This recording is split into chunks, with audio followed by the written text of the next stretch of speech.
Baru-baru ini saya ada berkongsi analisis tentang soalan matematik murid tahun 5. Soalan itu adakah merupakan soalan kemahiran matematik ataupun kemahiran bahasa?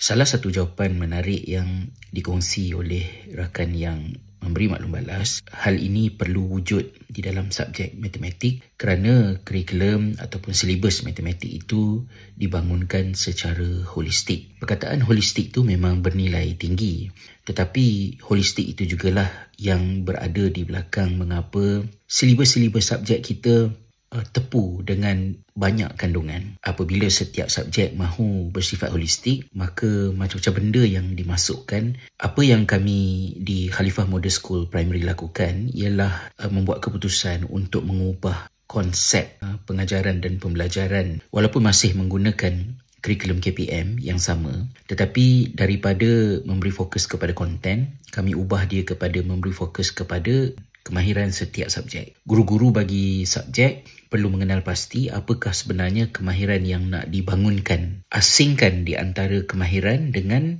konten. Kemudian guru-guru ni mendengar perbentangan, tengok subjek-subjek lain, apakah kemahiran yang cuba dibangunkan dalam subjek tu dan konten dia. Dan hasilnya kita nampak banyak overlapping berlaku. Benda yang nak dibangunkan dalam subjek berkenaan, benda tu jugalah yang nak dibangunkan dalam subjek yang ini. Natijah akhirnya, benda tu tersumbat masuk pada kadar yang berlebih-lebihan, membebankan budak-budak, tapi konten pun tak sempat nak habiskan. Kemahiran tu pun tak dapat dicapai. Kami galakkan kepada cikgu-cikgu untuk fokus kepada membangunkan kemahiran. Konten tu ikut kesesuaian, dan bila mana ada kemahiran yang overlapping, katalah contohnya nak mengeja nombor, kemahiran bahasa ke kemahiran matematik, itu boleh menjadi ruang untuk guru-guru melakukan apa yang hari ini popular disebutkan sebagai co-teaching. Co-teaching juga satu topik lain, merupakan satu pendekatan yang harus available untuk cikgu,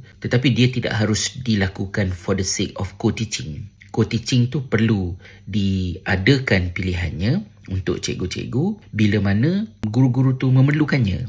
Antaranya ialah apabila berlaku pertindanan kemahiran yang hendak dicapai. Kalau sekiranya co-teaching nak dijayakan dalam keadaan guru masih mengajar berorientasikan konten, memang musibah lah. Akhirnya mungkin yang berjaya adalah kemunculan co-teaching. Tapi tak sampai juga ke matlamat akhir yang dikendaki, iaitu menghasilkan pembelajaran yang meaningful kepada budak-budak.